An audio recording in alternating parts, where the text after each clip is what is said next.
દોસ્તો મારી ગુજ્જુની મોજ ચેનલમાં આપનું સ્વાગત છે। આજના વિડીયોમાં આપણે વાત કરવા જઈ રહ્યા છીએ કે વિયાંશી કે જે હમણાં બીમાર પડી હતી તો એની સ્કિન ઉપર આ શું થઈ ગયું, ચહેરાની બધી સ્કિન કેમ ઉતરવા લાગી, એનું શું કારણ હશે દોસ્તો?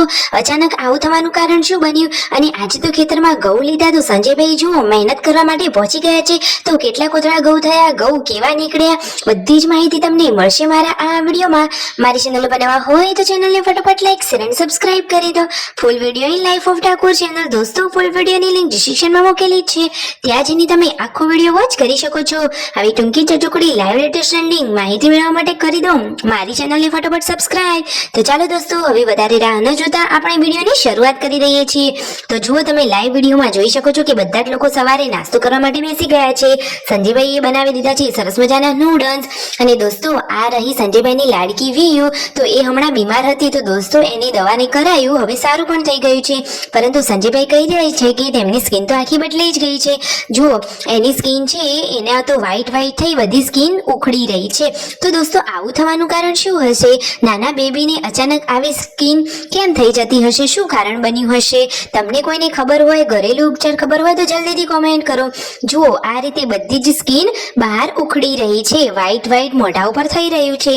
તો સંજયભાઈ કહે છે કે દવાખાને બતાવવું પડશે। પહેલા વીયુનો ચહેરો કેટલો સરસ સુંદર પરી જેવો હતો, અચાનક બીમાર થઈ એટલે આખો ચહેરો જ બદલાઈ ગયો। તો દોસ્તો તમે પણ કોઈ ઘરેલું ઉપચાર જાણતા હોય તો અવશ્ય જણાવજો કે જેથી આપણે પણ કોઈને મદદરૂપ થઈ શકીએ, સાચી વાત ને? અને આજે તો જમવામાં શું બનાવ્યું છે તમને ખબર છે? પૂનમ ભાભી સવારના વાસણ માંજી રહ્યા છે અને જમવામાં તો આજે બે સબ્જી છે, રોટલી અને સરસ મજાની છાશ। રણજીતભાઈ તો જમવા બહાર ખુલ્લામાં બેસી ગયા છે। અરે દોસ્તો ગામડામાં રહેતા હોય તો આવા કુદરતી ખુલ્લા વાતાવરણમાં જમવાની તો બાકી મજા જ પડી જાય।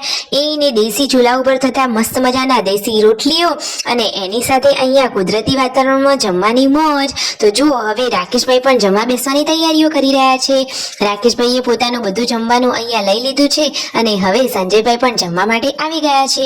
તો આજે તો ત્રણેય ભાઈઓ અહીંયા બહાર ખુલ્લામાં જ જમી રહ્યા છે અને પાર્વતી ભાભી સરસ મજાની ચૂલા ઉપર રોટલીઓ બનાવી રહ્યા છે। અને દોસ્તો આજે તો ઠાકોર ફેમિલીમાં કઢાવાના છે ઘઉં। તો દોસ્તો ઘઉં કેટલા થવાના છે, કોનું થ્રેસર છે, કોણ તેમની મદદ કરવા માટે આવ્યું છે અને ઘઉંના દાણા આ વખતે કેવા છે એ બધી જ માહિતી તમને આ વિડીયોમાં લાઈવ જોવા મળશે। તો જુઓ સંજયભાઈ તો આજે ટ્રેક્ટરમાં બેસી અને ખેતરમાં પહોંચી ગયા છે, તેમના પપ્પા કોથળા લઈને આવી ગયા છે। જુઓ એ તો ખેતરમાંથી આ રીતે ઘઉંની ઊંડીઓ ભેગી કરી રહ્યા છે અને આ રહ્યો ઘઉંનો આ ઢગલો, તમે જુઓ તો આ બધા જ ઘઉં હવે કઢાવવાના છે। વાતાવરણ બદલાય, વાવાઝોડું આવે એના પહેલા ઘઉં ઘરમાં આવી જાય તો સારું।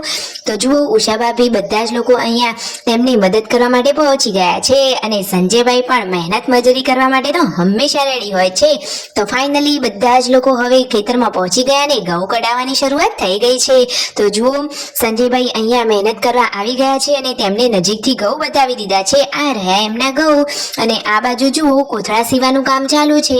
ઘરે બધા લોકો જમવાનું બનાવી રહ્યા છે અને જેને જમવાનું બાકી હતું એ જમવા પણ બેસી ગયા અને સંજયભાઈ અને તેમના પપ્પા તો ખેતરમાંથી મોડા આવશે।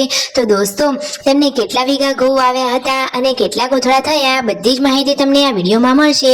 ફાઇનલી હવે ટ્રેક્ટરમાં કોથળા મૂકી બધા જ કોથળા ઘરે લઈ અને આવી રહ્યા છે। ઘરે આવતા તો 10 વાગી ગયા હતા, તો કુલ એમને 14 કોથળા થયા। તો સરસ, કોંગ્રેચ્યુલેશન્સ।